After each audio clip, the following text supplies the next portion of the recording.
Bismillahirrahmanirrahim. Assalamualaikum warahmatullahi wabarakatuh. Alhamdulillahirabbil alamin. Wassalatu wassalamu ala sayyidil awwalin wal akhirin, nabiyyina wa maulana Muhammadin wa ala alihi wa ashabihi ajma'in, amma ba'd.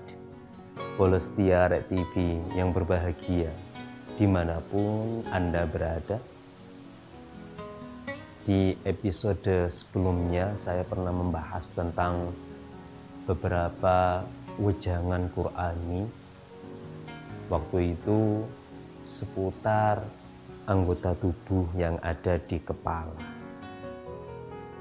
Kali ini akan saya lanjutkan berbagi tentang wejangan Qur'ani dari sekitar leher sampai ke bawah.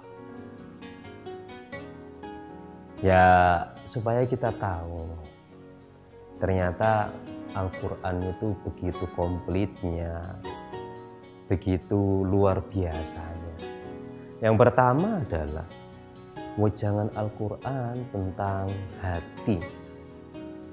Hati yang dimaksud di sini bukan hati organ tubuh.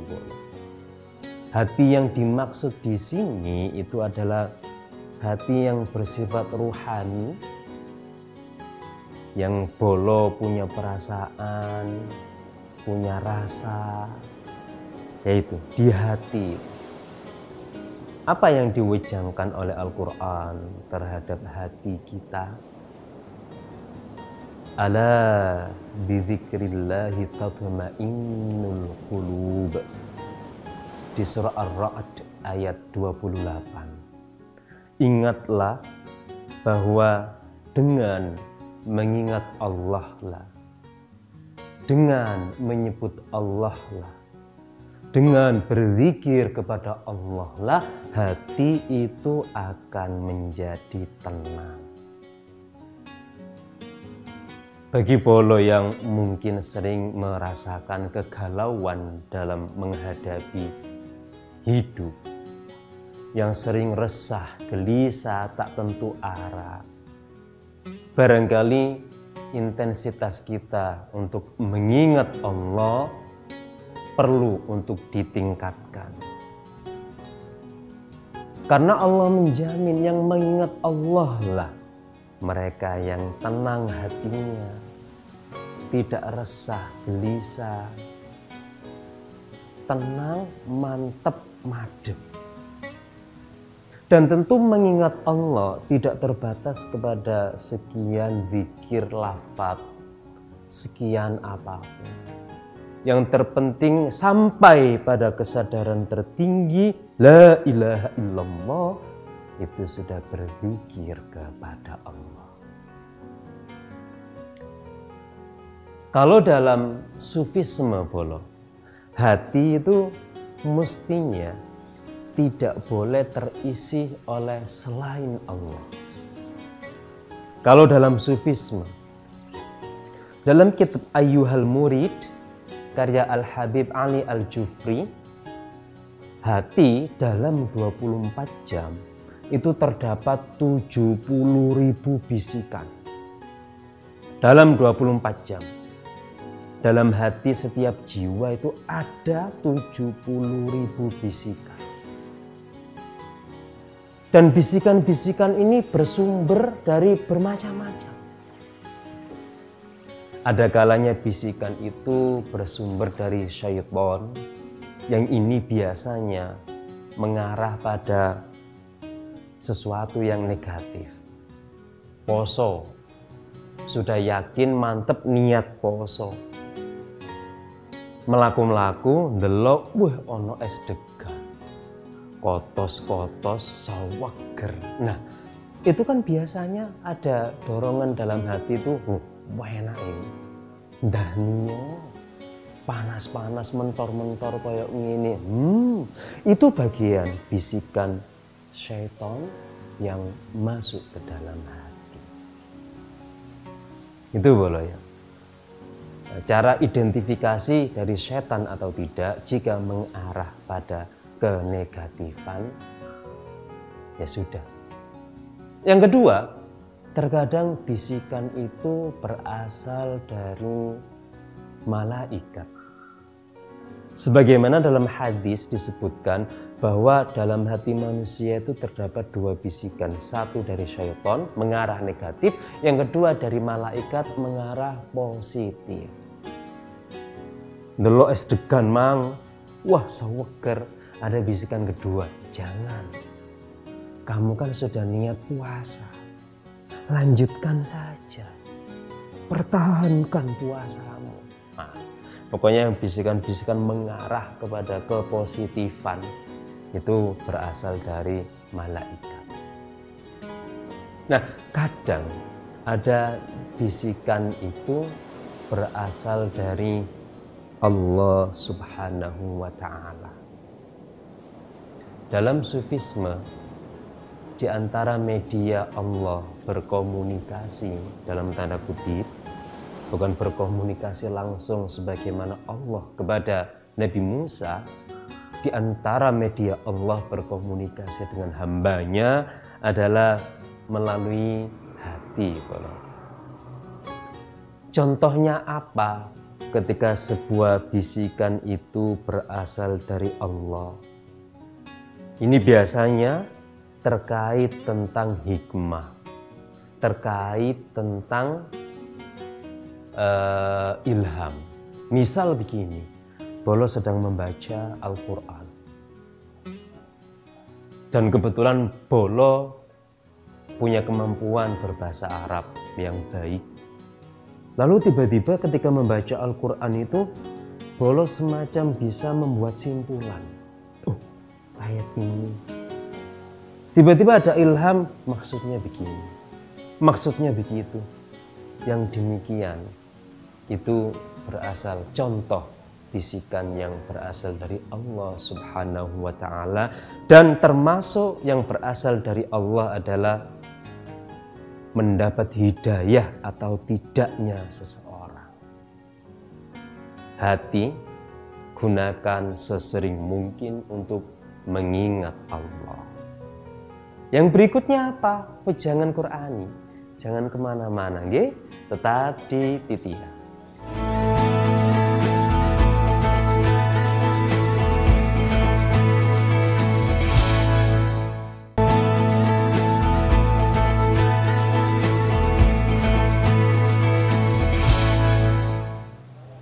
Baik, Bolo, kita lanjutkan. Hati gunakan sesering mungkin mengingat Allah. Yang kedua adalah tentang perut. Nah, ini wejangan Al-Quran tentang terondole jenengan nih, perut. Bagaimana harus dikondisikan perut ini. Ini ada di Al-Quran surah Al-A'raf ayat 31. Wakulu washrabu wala tusrifu. Wakulu dan daharo sira kabeh. Washrabu lan nginumo sira kabeh. Wala tusrifu, ojo keblabasan. Wejangan untuk perut kita oleh Al-Quran adalah silahkan makan dan minum sesuatu yang dihalalkan dan baik, sing penting ojo berlebihan. Sing penting ojo berlebihan. Loh, berarti gak oleh kewareken. Baginda Nabi memberikan teladan seperti ini. Dan ini dikutip oleh Imam Abu Hamid Muhammad bin Muhammad Al-Ghazali. Kunci sehat jasmani cuma satu. Apa? Makanlah saat lapar. Berhenti makanlah sebelum kenyang. Makanlah saat lapar. Berhenti makanlah sebelum kenyang. Berarti gak oleh gelegeen nih. Yaitu tips kesehatannya. Cuman itu dong. Tips sehat jasmani ala Baginda itu seperti itu. Makanya Baginda itu Bolo, beliau seumur hidup itu tidak mengalami sakit, kecuali hanya beberapa hari. Dalam sirah disebutkan belasan hari menjelang beliau wafat berpulang ke rahmat Allah. Jadi baginda Nabi itu secara fisik itu sehat, gagah, atletis, ganteng, keringete wangi. Bolos sing keringete apa? Yo dibantu pakai parfum. Baginda Nabi itu merekomendasikan umatnya untuk memakai wewangian. Makan minumlah jangan berlebihan. Dalam terminologi Al-Quran bolo, ada kata-kata at-thayyibat, makanan yang baik. Apa bedanya makanan yang baik dengan makanan yang halal? Kalau makanan yang baik at-thayyibat itu pasti halal. Kalau makanan halal itu belum tentu baik. Contoh, ada yang sedang mungkin punya kadar gula tinggi, maka mengkonsumsi gula sendiri itu termasuk kategori makanan yang halal. Tapi bagi mereka yang punya kadar gula, tentu gula tidak menjadi baik untuk dikonsumsi. Jadi makan minumlah yang baik. Baik pasti halal, halal belum tentu baik. Gitu boleh nggih? Yes, jangan berlebihan. Wisata kuliner boleh, nikmati saja wisata kuliner. Pulang kerja, mandek ngincip iki. The next ngincip lagi nggak apa-apa, yang penting halal, baik dan tidak berlebihan. Itu wejangan Qur'ani untuk perut kita. Yang ketiga, sik balik mana? Ukuran tidak berlebihan itu adalah pada sampai level mana panjenengan itu warak. Kadang level warak tiap orang itu berbeda-beda, Bro. Ada orang itu yang dahar satu mangkok kecil itu sudah merasa kenyang.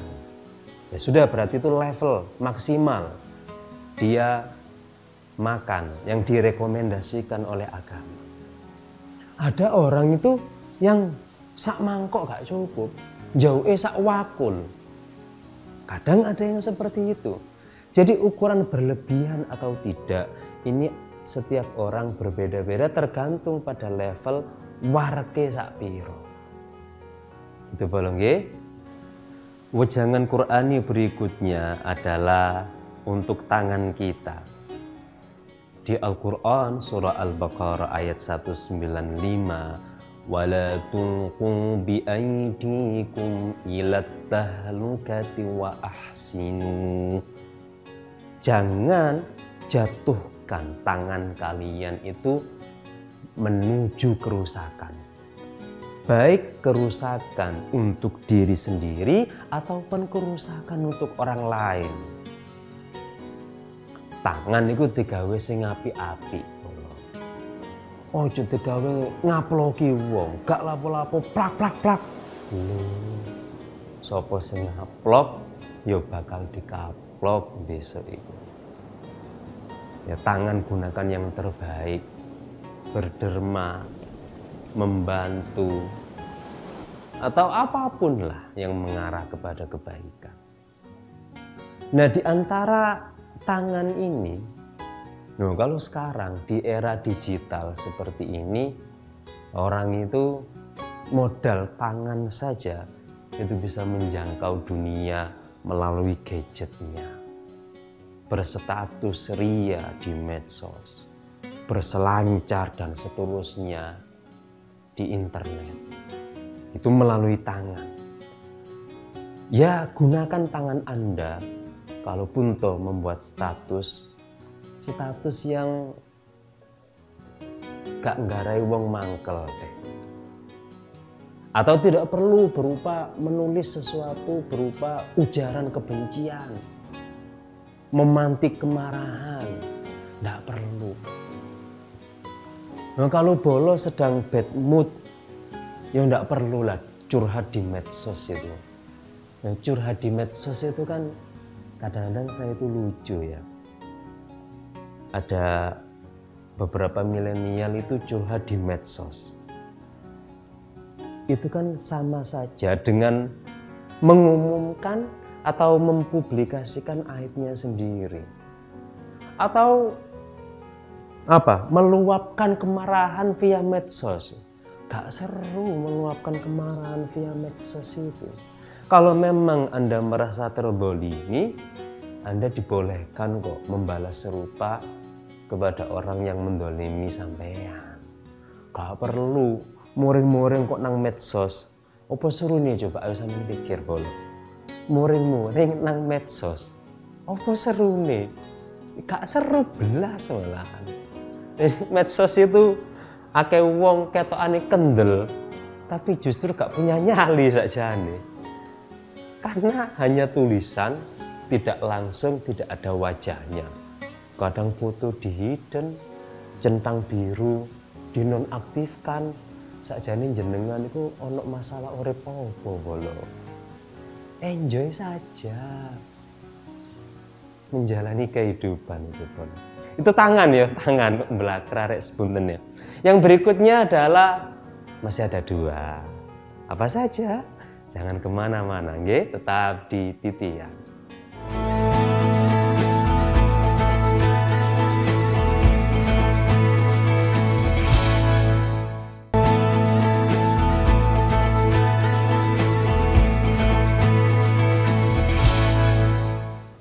Baik bolo, kembali lagi ke program kesayangan kita Titian. Hati sudah, perut sudah, tangan sudah. Berikutnya turun sedikit, yaitu di bawahnya perut, kehormatan bolo. Apa yang diwejangkan oleh Al-Quran tentang kehormatan ini, sebagaimana di Al-Quran surah Al-Isra ayat 32, wala taqrabuz zina, janganlah kalian mendekati zina. Loh Pak Ustadz, kan yang dilarang mendekati, nyemplung, yo tambah gak oleh bolo. Mendekati saja itu dilarang, apa maneh nyemplung. Nah, hal-hal yang mengarah kepada mendekati zina ini luas maknanya. Bisa diantaranya dengan berdua-duaan. Wah, ini berdua-duaan ini kan faktor yang paling sering mengarahkan seseorang itu kepada mendekati perzinahan. Kalau zina mata, ono sesuatu yang sawangebel, enak disawangai, ya itu juga termasuk zina mata. Sebaiknya dihindari. Tapi titik tekan dari ayat ini Al-Isra 32 itu zina, hubungan suami istri itu kita dilarang mendekatinya. Termasuk jelalatan itu kan sesuatu yang berpotensi mendekatkan seseorang menuju perzinahan. Berdua-duaan, sebagaimana disebutkan dalam hadis, itu kan kita dilarang berdua-duaan dengan lawan jenis yang bukan mahramnya. Karena memang berdua-duaan inilah bolo yang paling sering mengantarkan seseorang terjerumus ke dalam perzinahan. Berdua-duaan ini konteksnya luas. Dimanapun, di tempat kerja, awalnya biasa saja. Tapi itu tadi, kalau berdua-duaan itu yang ketiga itu loh syaiton. Di tempat kerja, ya wis karena ketepaan mulai ini podo begini.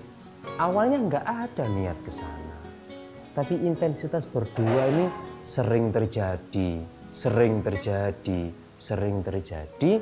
Lah itu setan itu ya ngitik-ngitik kekarepane sampeyan. Atau berdua-duaan dengan orang yang sudah dilamar. Kembali saya ingatkan Bolo, sekalipun sudah khitbah, sekalipun sudah lamaran, tetap secara agama belum halal untuk berdua-duaan. Itu Bolo ya, jangan berdua-duaan. Lindungi kehormatanmu itu, wala taqrabuz zina. Termasuk di antara perintah untuk melindungi kehormatan adalah cara kita berbusana. Cara kita berbusana bagi Bolo yang akhwat, yang putri, ya berbusanalah yang pantas, yang sekiranya tidak memicu birahi kaum pria. Bagi Bolo yang pria, mohon dijaga pandangannya Bolo. Kadang-kadang itu wanitanya sudah santun ya, tapi sing lanange anjene pendelak-pendeli iku mang. Jadi kedua-duanya harus saling menjaga kehormatan. Itu wejangan Al-Quran tentang kehormatan kita.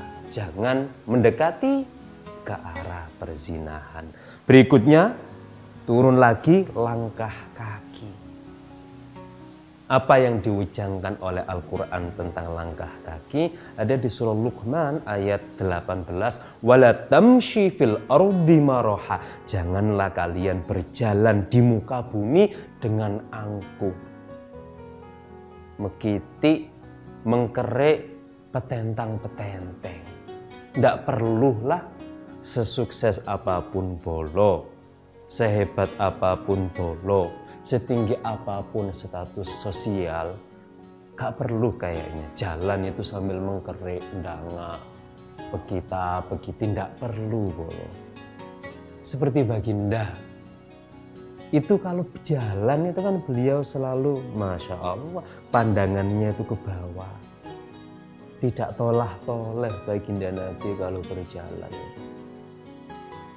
Berjalan yang sederhana, tidak angkuh, tidak gaya. Itu Bolo ya, ada 5 wejangan Qur'ani. Hatimu gunakan untuk mengingat Allah.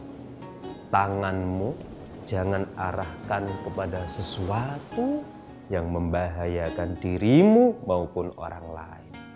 Perutmu makan minumlah sesuka hati yang baik, yang halal, asal tidak berlebihan.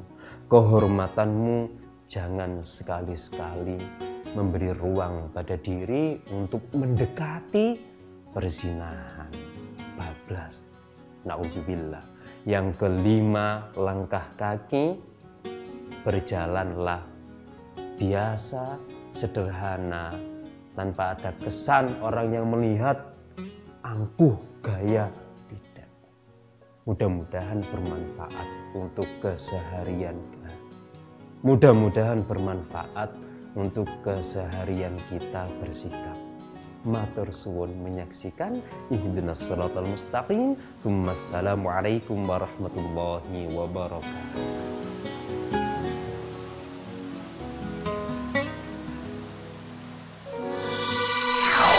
TV